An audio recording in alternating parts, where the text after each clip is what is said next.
There we are. All right, everybody. Welcome to Horse Center. I'm your host, Lucy Houle, along with Swiss Army Sean. And tonight our guest is Kendra Penn with Penland Farms out of Kentucky. Welcome, everybody. Sorry there was a little bit of a delay. Again, I had a small technical difficulty, but we're working through it as we go. How are you guys tonight? Good. Thank you for having me. Well, thank you for coming. We really, really appreciate you taking out the time to join us. How are you doing, Sean? I'm doing great. Good. Good to hear. So, Kendra, you guys obviously made some headlines with the recent September sale at Keeneland, and we will get to that at some point. But if you could go ahead and tell us a little bit about yourself, how you got started in the business, your beginnings, where you came from, things like that. Yes, ma'am. I'll go ahead and kind of just give you a background of where I came from. So I grew up on a tiny little regional breeding farm in northwestern Pennsylvania, one traffic light town in dairy country. My parents stood their own stallion, and I was very involved from the time that I could walk, or not even walk, I'm not sure. They would let me ride the brood mares to the breeding shed, and once I was old enough to hold a twitch, they would create a hay fort for me and tell me to hold the twitch on the mare while they were breeding. And when I got a little older, I started breaking horses, and we always sold down in the Fasig-Tipton Mid-Atlantic sale in hopes that our babies would come back to race in Pennsylvania, because the PA bred program is very lucrative because they pay out 20% to first, second, or third to any PA bred that races in the state. So even though we were not big time commercial, we didn't make a lot of money off of our sale horses. That breeder award was always really good to my family. And it actually helped me through school on the one horse that I did breed when I was in high school. The horse went on to run for 10 years and make $250,000, and those paychecks just kind of kept coming. So it was really great during college. But I always knew that I needed something a little bit more safe to go. So I actually had a ROTC scholarship for the Air Force. And so that is actually what took me to Kentucky and not horses. So I needed to find a school that had that program. So I went to UK. And while I was there, I started working for the Penns at the sales. And our families had known each other for a long time, and we were actually had mutual clients and would swap back and forth some mares and whatnot, because my parents always bred in Kentucky because it was closer than breeding in eastern Pennsylvania, and also access to better stallions or more commercial stallions down there. So made that trip my whole life, and Kentucky just made a lot of sense. So that's where I met Alex, and then I went off to the Air Force and did active duty for 4 years before coming back.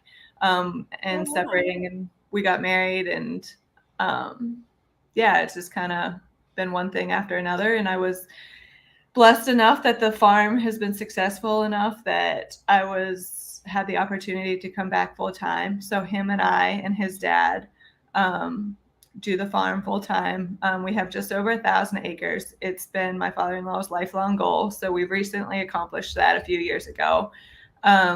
We'll foal about 40 mares a year. We keep over 70 year-round mares. We don't do any seasonal work, so it's kind of nice that we always have the same mares. We raise those babies from the ground up all the way until they go off to race or until they go to the sale. And then in addition, the Penns have been farming for generations, so far back that they don't know how far back they've been farmers. Originally found their work in tobacco. And then in the 60s, I believe, when the cattle market really fell out, they found that they could make more money off of a thoroughbred yearling than they could off of cattle. And so they made that switch into horses. Oh, okay. So they originated in the cattle industry. Yes, in anything farming, whatever it was. I think at one time they dabbled in squash, cabbage, whatever they could do to use the land to make a living is kind of where they've been. And having grown up on a small farm on a very small scale, throwing our own hay, making our own hay, is definitely a way of life that I've appreciated in addition to the horses. So. Absolutely. when you say your father-in-law, your husband, and yourself, you guys do have other help, right? Or is it literally just the three of you? We have 3 really good full-time employees. They are primarily Still labor. not a ton. You have 1,000 acres, so that's still not a lot. But yeah, and 130 horses. Wow. And we will bale a few thousand acres of hay. We bale the whole farm. So it probably would be hard pressed to find another operation of our size that does the amount of work we do with so few people. You know, I have friends ask me like, well, when can you delegate more so you have more time? But I don't know that that's ever us, because we're so hands-on. The 3 of us do all the foalings together. We're there for every foaling. His dad and I do all the breeding work, all of the charting and everything of the mares. Alex is much more into the farming side, so he kind of runs all that hay side and the hay business. And then Alex and I do all the prep work ourselves when it comes time to prepping horses for the sale. So yes, 7 days a week, 365. Our 3 kids come with us every morning. So they're with us in the truck as we go around to feed all the barns. And as they get older, they get more responsibility that way too. So it's definitely a family affair for sure. Right. And they're getting such an amazing experience that they just aren't going to get anywhere else. Oh, sure. And it's just impossible to even compare to anything else. I had the best childhood. I didn't know any better. You know, we worked a lot and this, that, and the other, but I was truly blessed to do that as growing up. So it's great to be able to include them in our day-to-day as well, even though there's a lot more work in our day-to-day than there was in my childhood, but that's okay. Right. That's amazing. So you said 130 horses? Yeah, usually summertime we'll be pushing 130, 140. So is it all mares and foals? Do you guys stand any studs right now? No, we don't stand any stallions. In the Kentucky, it's very commercialized. Mm-hmm. So that just takes a whole nother realm of time, dedication, and then you have to be able to support that. And so financially, just whether through the number of mares you own or, you know, promoting that stallion alone to make them commercial, to have them quote unquote make it in Kentucky is very challenging. So very few people actually stand their own, you know, if you're not one of the big farms. Right. No, I understand that. So how does the typical breeding season go for you guys? You said everyone is there, you know, for each foaling. So how do you guys get to sleep? You don't. Let me tell you, we had one mare and I barely survived that year. Okay. We had one mare. Every farm does it different, right? Some farms have night watch. Some farms take shifts. Some farms have cameras. We use a system called Full Alert, and it's been around for probably 20, 30 years now.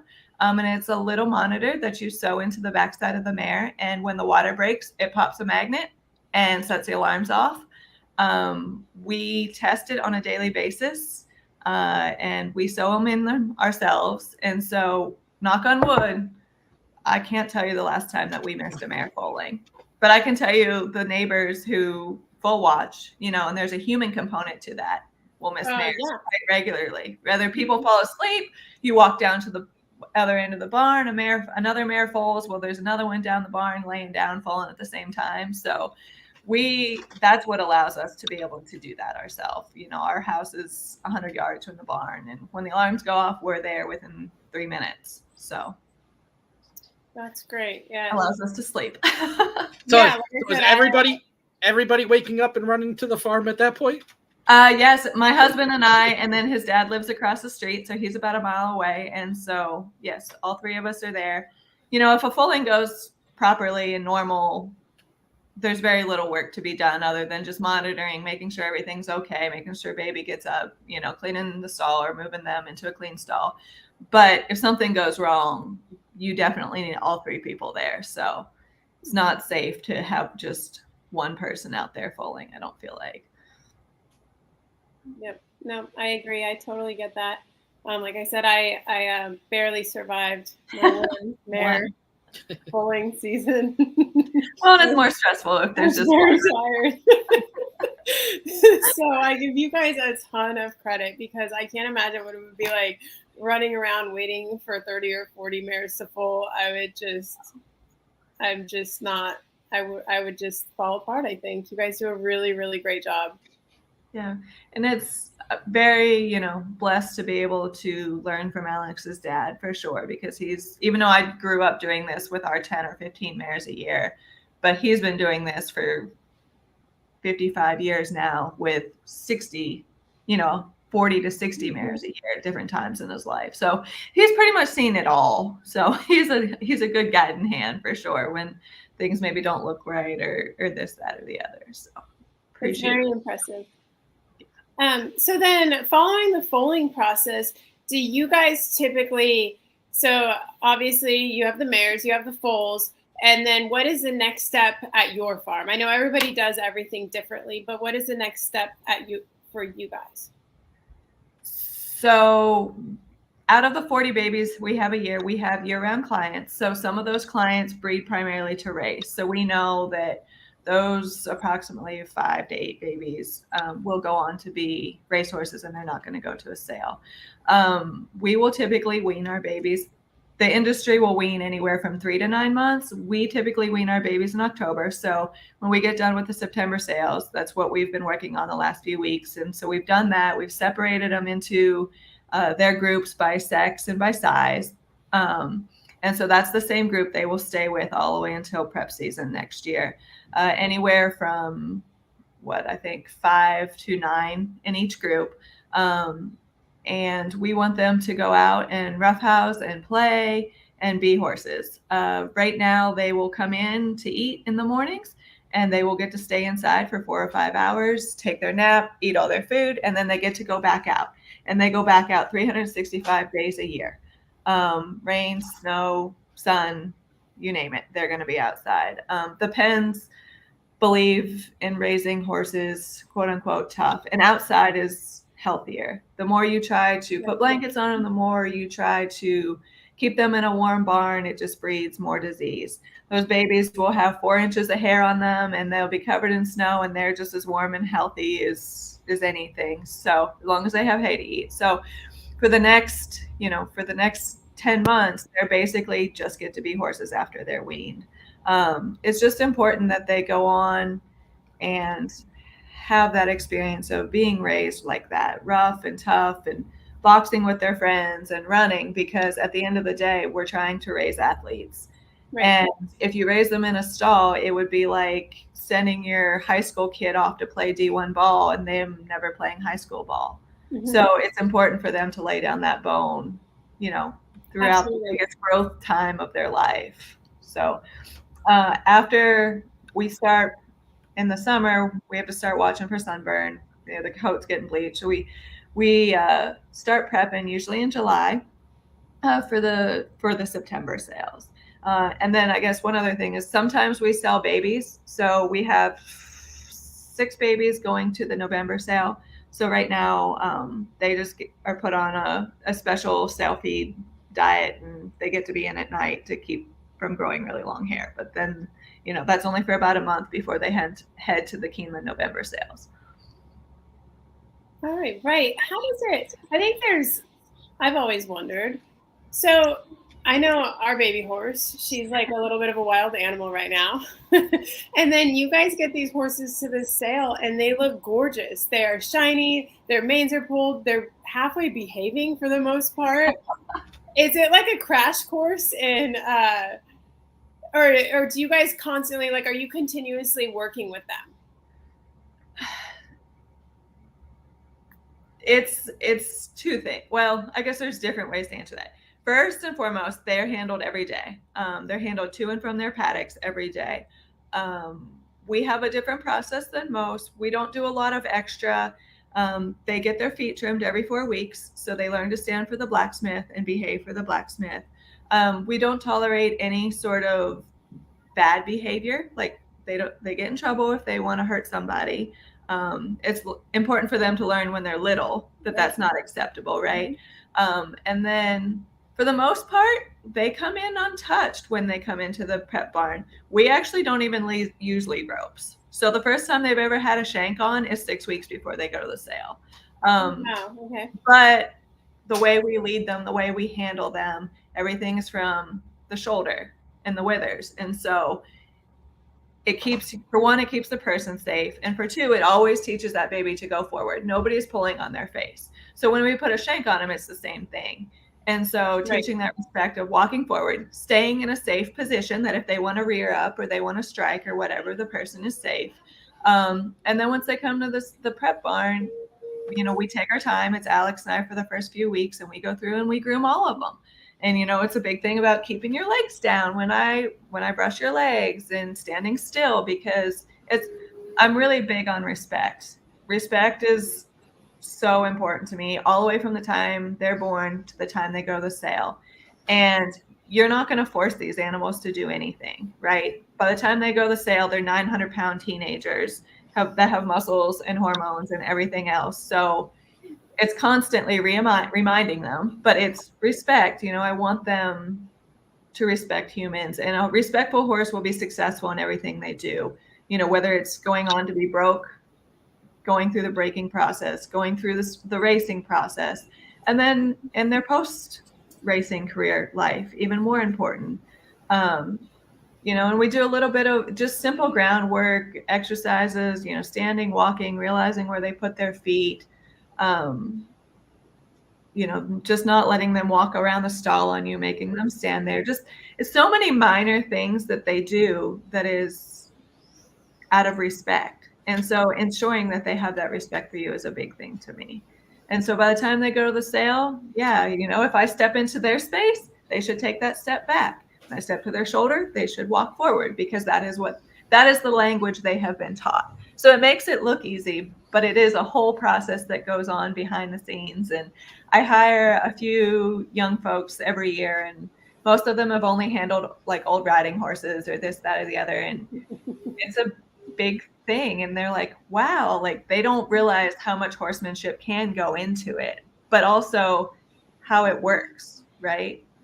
So it's pretty cool to see that 6-week transformation of them coming in as rough and dirty and hairy kids and see what they turn into at the sale 6 weeks later. So. No, absolutely. They look amazing when they get in there.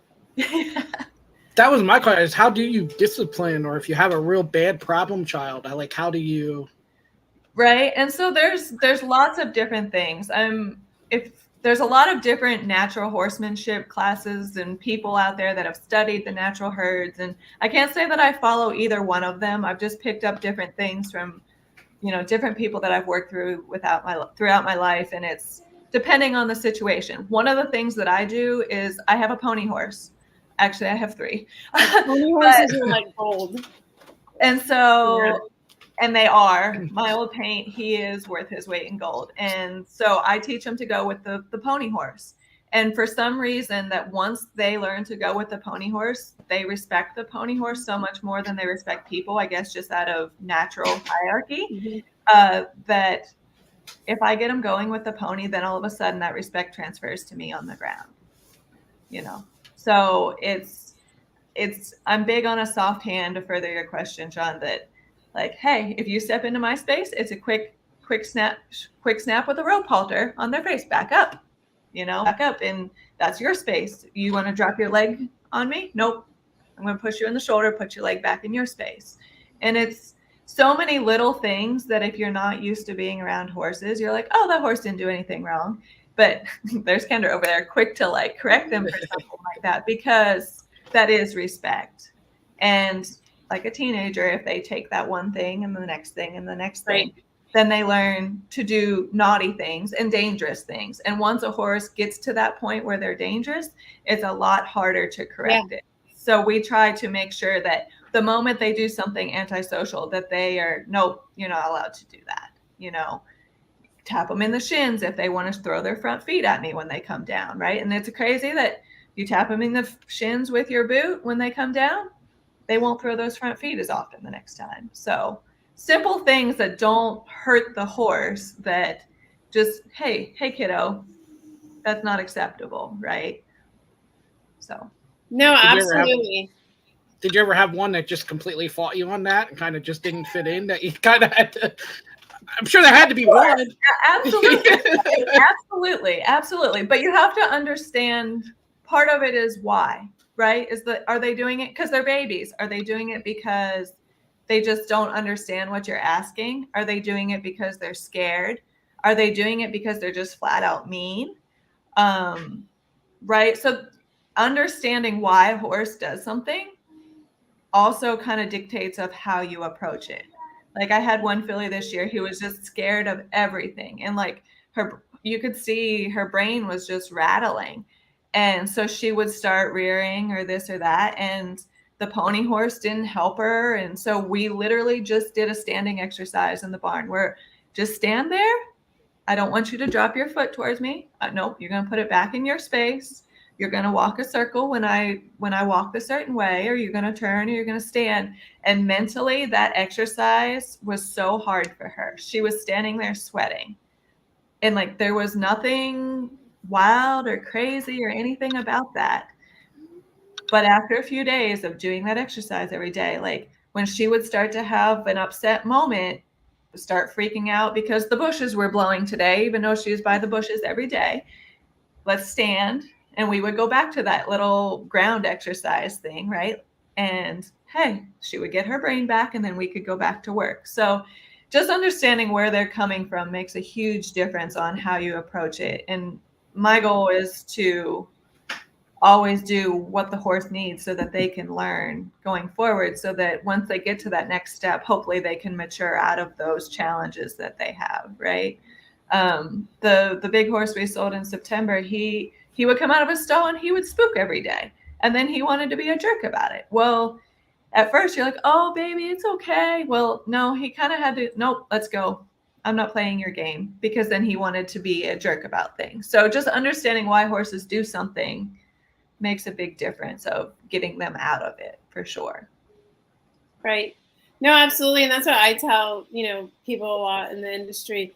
If you don't correct it now, someone is going to have to correct it down the road, and it's not going to be pretty. So if we love our horses and we want them to do well, it's better to start them correctly. And it sounds like you guys are just using a lot of horsemanship, which sometimes it's scarce nowadays, but it is scarce. It is sad to go out and see horses come together in a mass consignment. And it's not pointing fingers at anybody or this or that, but horses that you don't know where they come from or what they've been raised by, or somebody who didn't know, and then the horse learns to get away with things and they become dangerous. And so it is important, and it's very important to us. I mean, my kids have respect, but for horses in their space, but still, somebody walks in the stall, I don't want the horse to start kicking somebody, right? And if a horse does that the rest of its life, it's going to be deemed as a dangerous horse.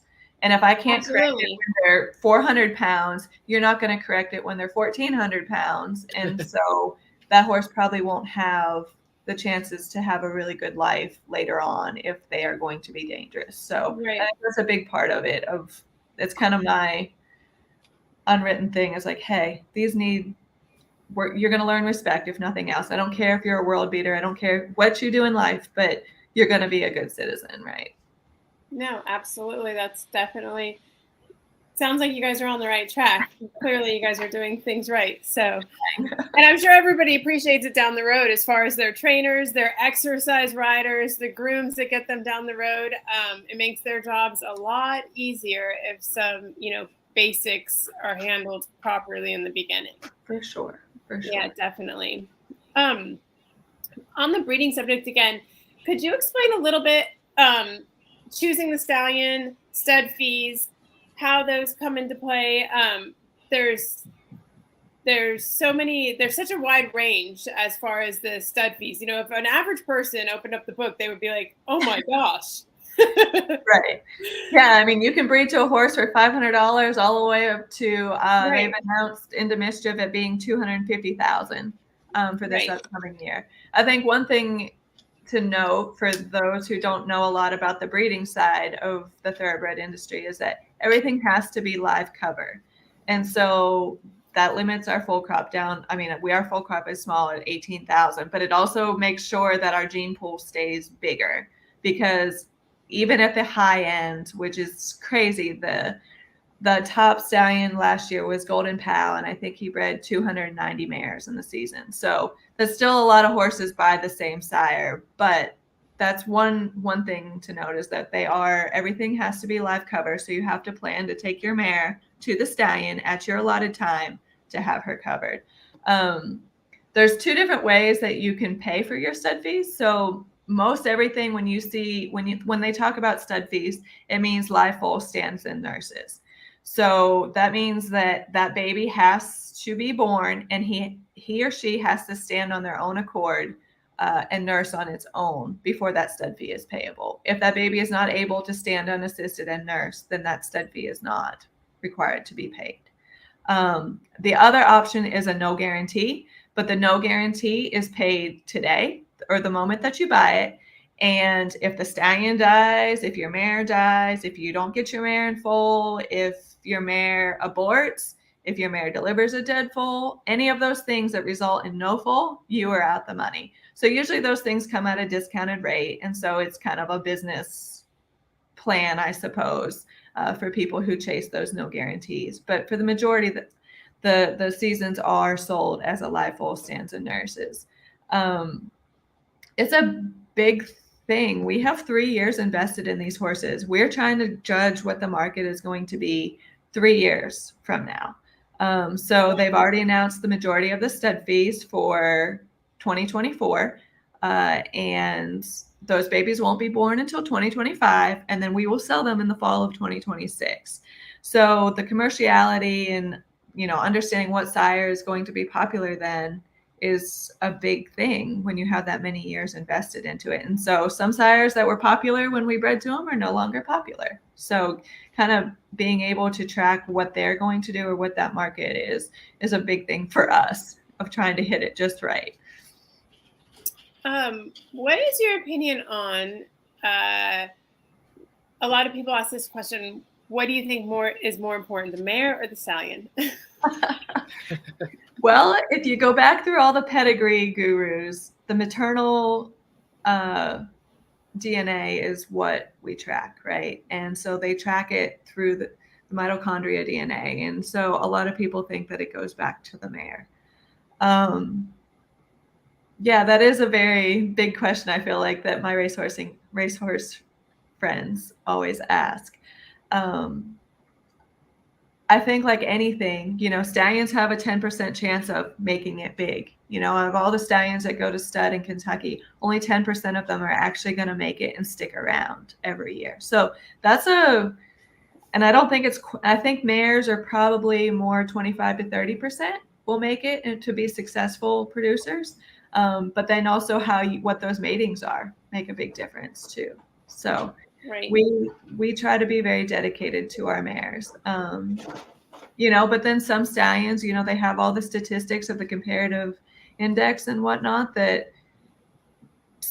which tells you the stallion either improves the mare or the mare improves the stallion based on what that ratio is. So some stallions really can bump your mare up. What about as far as, okay, so the mare with the foal and the time that the mare spends with their foal, do you think that their personality impacts the foal's behavior a lot? Yes. I know what I think. Yes, absolutely. Absolutely. Mares that have certain idiosyncrasies, it seems like they pass them on to the foal for sure. And then I was thinking of, we had an old mare that didn't make any milk. And so we hormonally induced another old mare to raise her foal. And it's so funny because she acted like the mare that raised her, not like her mama. Oh, wow. Okay. See, Mama's babies were always so sweet and like the best thing to be around. And then Junk, her babies were always really tough. And this really came out just sour and tough. So I blame Junk for her right. teaching that baby how to be. No, I agree, because so much of their behavior and like the herd dynamics and everything that they learn from the other horses around them has to impact their personality. I just didn't know what your take was on that, because I also think so. We have a question down here. No. No. It would probably make my life a whole lot easier. I've been doing this my entire life. I do consider myself a little bit successful at what we do, but definitely I have so much to learn all the time, because just the other day, one of my pony horses, he was scared to go through a gate, and I was like, oh my goodness, I can't use you anymore. Like, I'm going to have to sell you for a riding horse, and you can't, because you can't do your job.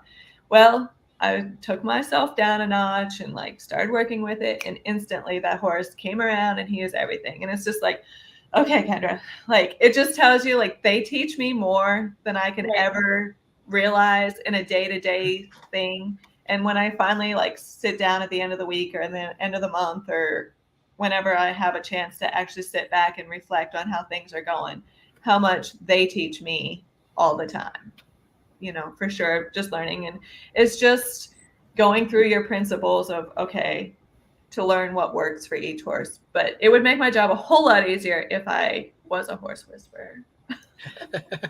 Well, my other question is, and we ask this all the time to trainers with the claiming game, is how do you not get attached? I get attached every once in a while. But at this point, and this is a sad thing to say, it's not that I obviously love what I do, and I never in a million years thought that I would be so lucky to do this for a living. I mean, we are very blessed. It's a lot of work. I know I would be making more money if I was still in the Air Force and doing that gig than what I do now, and I would work a whole lot less. But it's what we live to do.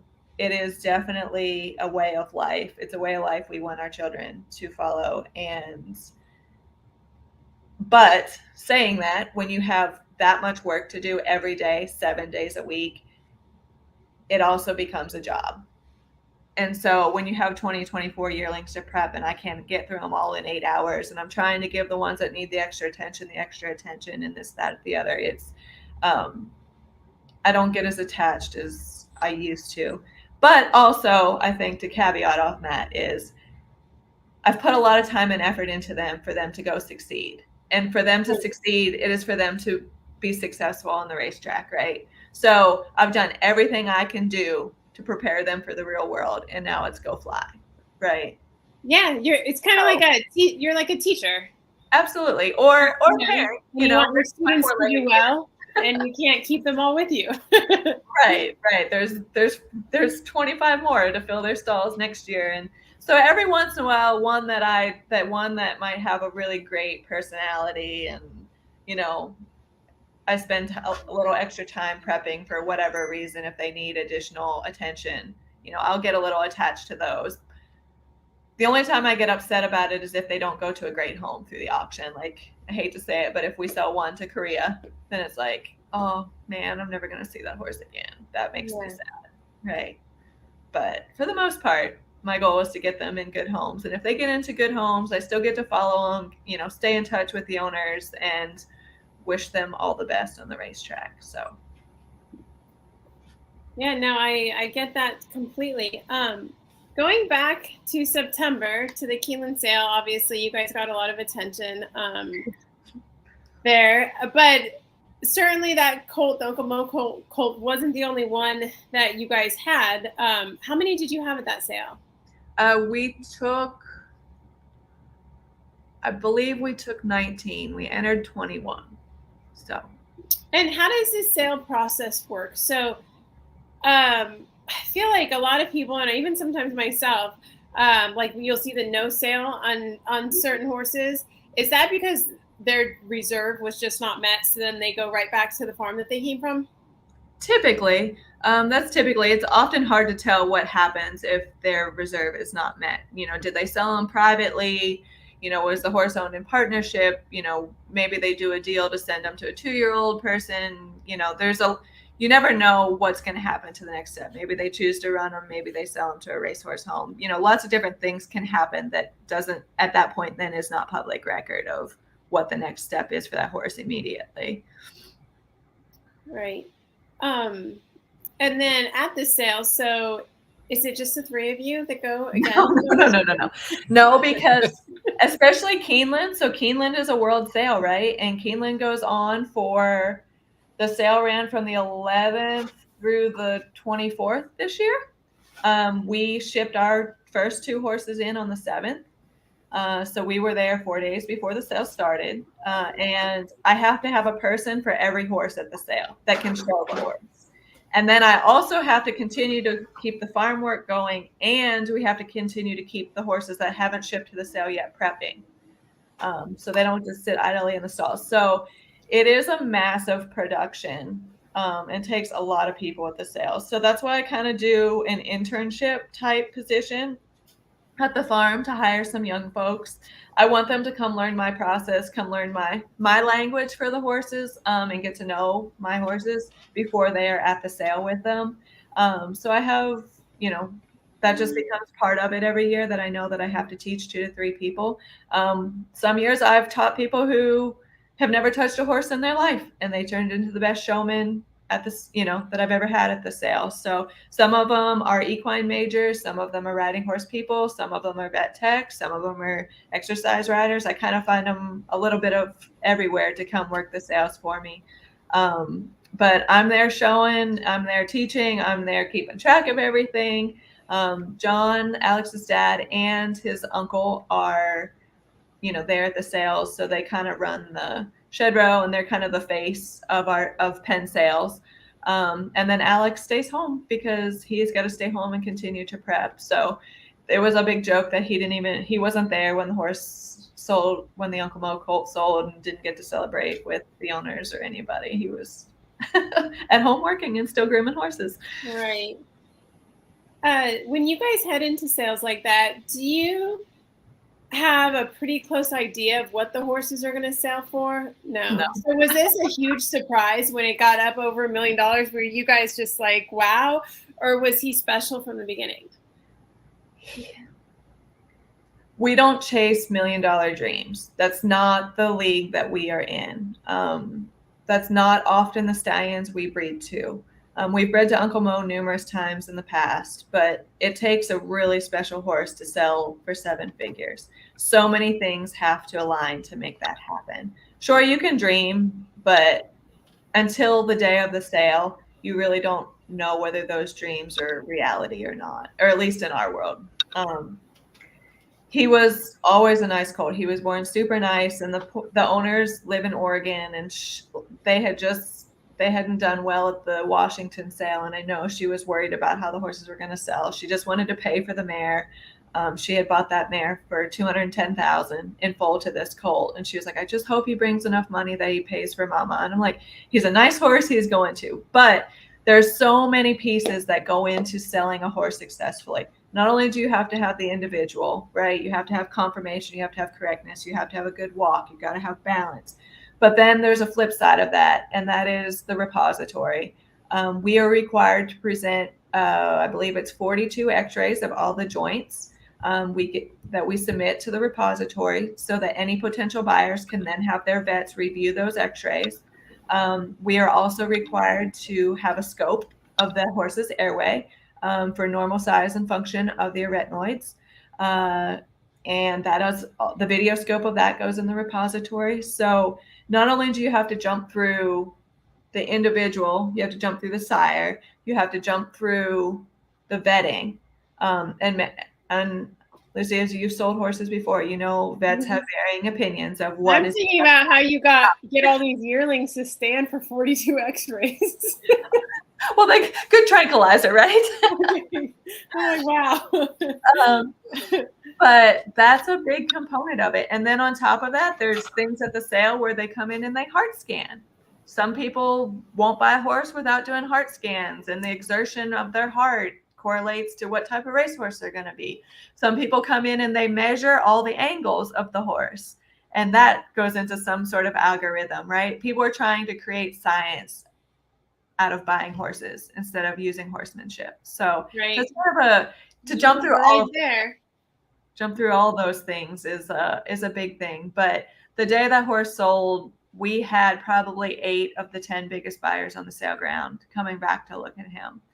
And when the owners came back around noon that day, I was like, it might be okay to dream about some champagne celebrations later today. So it was exciting. But he also only went in $25,000 increments all the way to 1.35 million. So that was a little nerve-wracking in the beginning.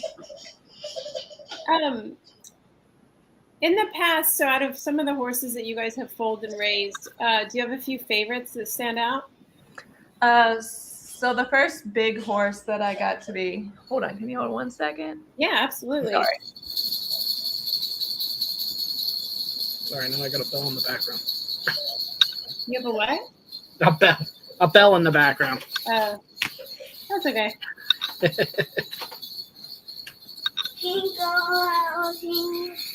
All right, sorry about that. Yes, one of the first year that I came back to the farm to prep full time, after we got married, there was a horse that we put a lot of time and effort into. We hand walked a lot of hills with him to build hind end muscles and everything. And this horse turned out to be Arklow. Arklow is a multiple grade 1 winner. He ran until he was 8. He won $3 million on the racetrack. Wow. He took us to 5 or 6 Breeders' Cups. So that's pretty. That was a pretty big horse to have for sure. And so we still have his mama at the farm. Hand walking hills. It's a good workout plan. Trust me. Prep season is a good workout plan. That's a great story. That's really nice. Originally, when we first talked, it was because we were working on rehoming a horse. I can't recall which one it was, but you do a little bit of the aftercare, retraining and restarting as well, don't you? Yes, ma'am. And I wish I had more time to actually ride and restart and show, but as you see, there's not a whole lot of time, especially with 3 kids, to go ride for enjoyment in my life currently. Hopefully, as my girls get older, that's something that they will get to do more of, and I'll get to do more of then. But yeah, aftercare is a big deal, right? We bring these horses into the world, we set them up for success. And the reality is not all of them become good racehorses, or maybe sometimes they're mediocre racehorses, or whatever it ends up being. They have to have a life after the track. Even Arklow. Arklow actually transitioned into a riding home last year. So it's very important to me. We keep track of what we can keep track of, of horses we've bred. I think I've rehomed 3 horses that we've raised in the last 10 months or so.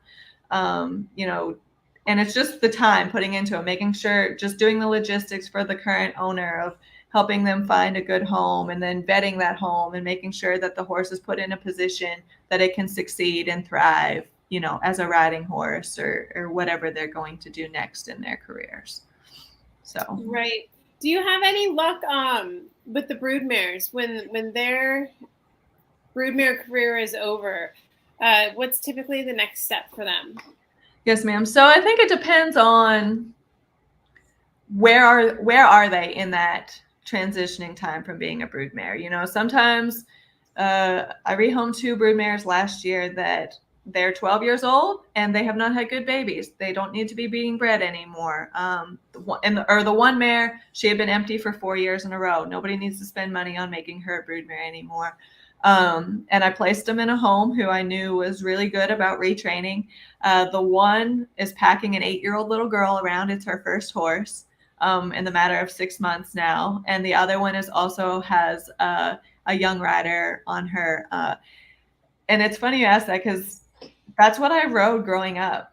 My parents didn't have a lot of money for riding horses or this or that. So when I wanted to ride, if I had friends come, they would ride my riding horse and I would go pick a barren broodmare out of the field and say, okay, you're going to go ride today.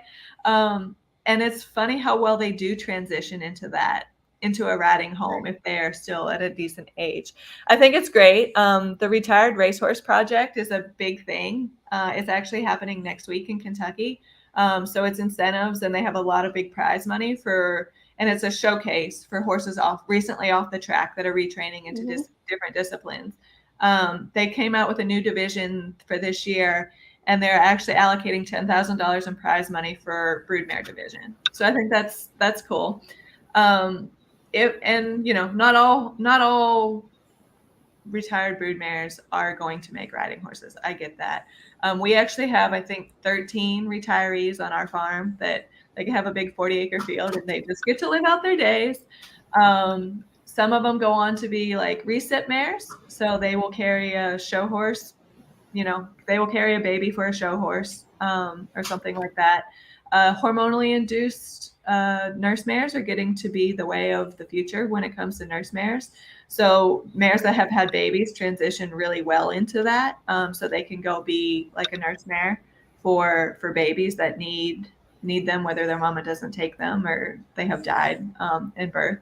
So, and then I think a lot of farms use those old mares for babysitters. So they still continue to have a job even if they're not producing. They throw them out with a field of weanlings and they bring them to the gate every day. They're kind of that calming stance out there. So yes, we and I think a lot of the farms try to make sure that they are taking care of their brood mares after they've taken care of us, for sure. That's amazing. So you really have a full circle operation. The only piece we're missing is the racing part for the most part. I mean, the racing piece is where it's like, okay, go. I think you have your hands full as it is. So you're probably okay just leaving that absolutely section out a little bit. Absolutely. I'm sure you get that itch though, don't you? To do it on your own?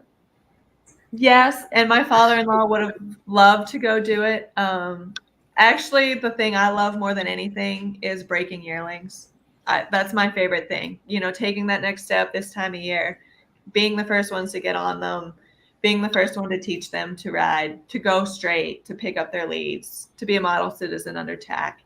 I enjoy that as much as anything. I've had people that have run horses off the farm, so I've conditioned those horses. That's always fun. Yes, it is a part of my life that I wish that I would have had time to go do. I wish I would have had time to go do the racetrack thing for at least a few years. But instead, I went to the Air Force. So unfortunately, fortunately, it had its trade-offs. But yeah, it is an itch, right? I mean, we're all in this because of the thrill the racing gives us, right? There's nothing more exciting than watching those horses come down the stretch, right? Especially when you have had a big piece of their life.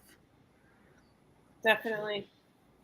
Now you said you work 7 days a week. So is it more important the time of the day or the day of the week? Does the day of the week matter, or is there like a set schedule that this is what we do Sunday, this is what we do Monday? So 6 days a week are the same. Sundays our guys get off. So no employees work on Sunday. So it's just the three of us on Sunday. So we feed out. We try to take an easy day. We try to have the middle of the day off, do a couple hours of work in the morning and try to relax, take a nap, recoup a little bit. But because there's plenty of long days in between. Hay days sometimes go to midnight. Oh my gosh, hay days.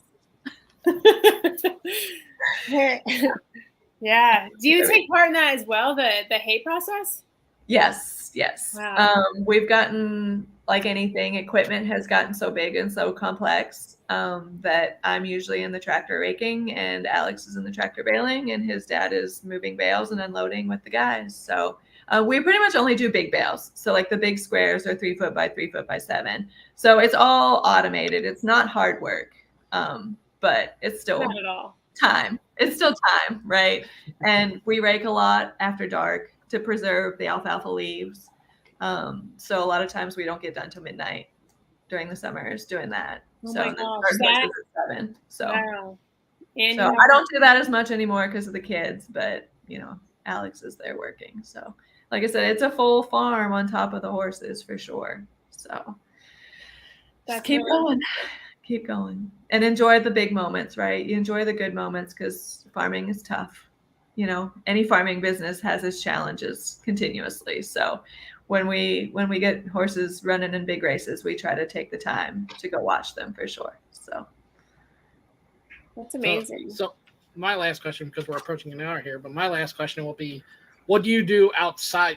What do you do for fun if you get any time for that? And it's not a nap. What do you do outside of that for fun? That is a good question. We try to leave at least 1 week a year and either go hike or sometimes we go to the beach, but we usually go enough that we can't go sit still. So if we do go, we go. Do something other than horses, but now go. when you're on vacation for that week, is it you never want that vacation to end, or is it out of the normal that you want to get back to your normal after a while? It's very hard to leave an operation like that, right? It's very hard to leave your livelihood. It's very hard to leave your horses, your babies. It's something we never used to take those trips. We would go home to my parents' farm in Pennsylvania and do it some more on our days off. But, now that we have kids, we've tried to take and go see different parts of the country or go do something, right? Something other than horses and farming. But those couple days of leaving, the anxiety about leaving is never easy because it is leaving a lot behind, right? So it's nice to get away. We enjoy every moment of getting away. We don't always want to go back, but at the same time, you have to go back because there's so much there, right? We have 3 years invested in those horses. What if something happens, right? And it's not that we don't trust the people at home. It's not that, but that's who we are, and we're that involved every day that, yeah. Definitely. I get it. Well, you guys are definitely doing a very impressive job. We really appreciate that you were here to, kind of let everybody know your story, where you guys came from. And, it's good to hear, a family run business like this. So we love it. Family farms are becoming less and less, and, just across the country, no matter what type of farming entity you are. So we take a lot of pride in that. And we take a lot of pride in, trying to raise a sound racehorse, especially in today's turmoil on the tracks, right? I mean, we keep saying we need to go through and look through our lists and go through and figure out our average start per horse, but I feel like it's well over 20. That the horses that we raise are sound horses. And so in today's world of breakdowns and whatnot, we try really hard and take a lot of pride in that, for sure. Terry Hay says, you guys can read that as well. Great show, Lucy and Sean, and what a wonderful guest Kendra was. Thank you, Terry. Yeah, thank you, Terry. That was very nice. Kendra, you have done really great. We have completely filled up the hour. So I know originally we were like, we have enough to talk about, and here that's all we did was talk. So thank you. Well, there's a lot goes into it, right? So much. There's so many little parts of what we do, to produce these horses to go on to be race horses, that it's easy to talk about for an hour, right? Yeah, absolutely. And me being a rookie too, and I probably have, I have like 50 more questions, I'm sure, of me being a rookie to this, but we'll save that for another day. Maybe we'll do next time. And if there's, we have lots of good connections too that, can elaborate on different parts of that, of, what goes on behind the scenes to produce those horses, that you guys get to watch on TV every day. So I'd be happy to answer those questions. Well, Sean, do you have anything else for Kendra right now before we close out? Like I said, I have a list of 50, but we'll leave that for the next. We'll leave that for the next day. Because I'm like most viewers at home, I'm probably a rookie in this. I don't know all what goes in, so it was great to hear your story. And I don't think a lot of people don't know. They see the racehorses, they see them on TV, they go to the track and everything, but they don't understand everything that's been put into them from the beginning, and especially. Coming from a farm like you guys run, it's ran by a family. It's ran by people that love them, that care about them tremendously, and they really want the horses to do well. Well, I think that, like anything, that is the majority of our industry. That is the majority of our breeders, whether or not they're the ones doing the hands-on work or not. There's people who very much care about those horses, whether it's their grooms, the daily workers, right? I mean, it's the same way as on the racetrack. Those horses have been cared for their entire life in one facet or another, way more than what some folks think or believe. I mean, they're our livelihood, right? And even if we lose money on them, we're still taking care of them. They still get the same care. We sold a horse for a couple grand, and they got the same care as the horse that brought 7 figures, right? They all get the same care. the same feeding, the same turnout, the same, so it's not, and the same chance, right? Because how many times does $1,000 horse win the Kentucky Derby or go win a Grade 1? And how many times does a seven-figure horse never make a start? Yeah. So you never know where the next champion's going to come from. So they all deserve to have that fair shot from the beginning. Definitely. So. All right. Just well, they're not a good sale horse doesn't mean they won't be a good racehorse. Oh, absolutely. There is no correlation there. No, absolutely. Well, we appreciate you being with us tonight. Thank you so much. I'm sure we'll be in touch again very soon. And yeah, thank you very much, Kendra. Thank you, guys. Thank you for having me. And it was a pleasure. We'll shed light on the farm life a little bit. All right. Well, take care. I'll be talking to you soon. Okay. Thank you. Thank you. Thank you.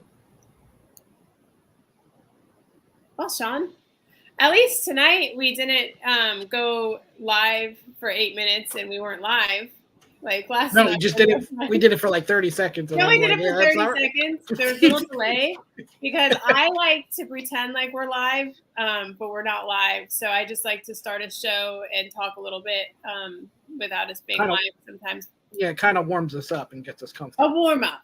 That's what I go. think as well. So yeah, it's working.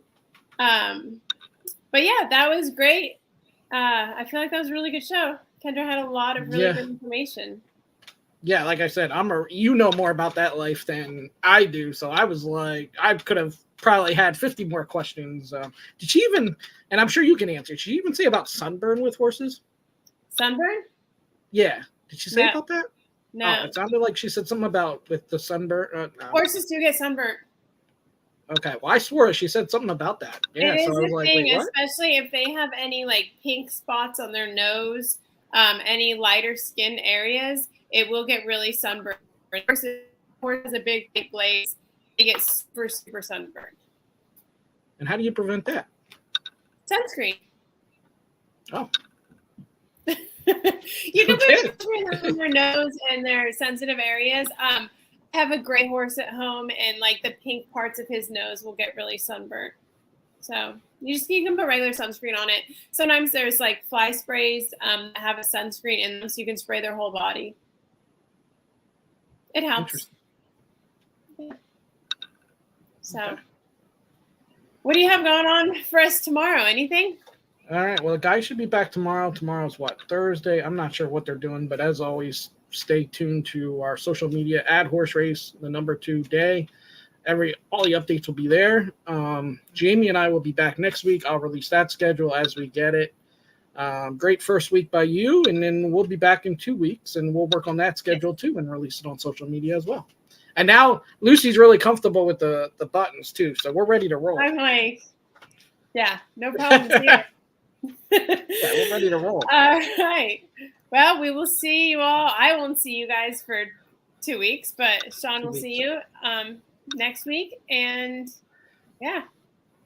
Oh, and we'll see you in the winner's circle.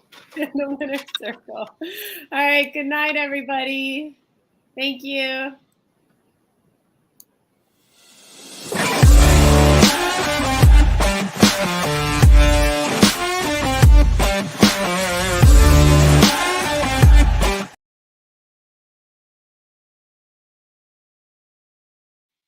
And then I have to end the stream. Okay, bye.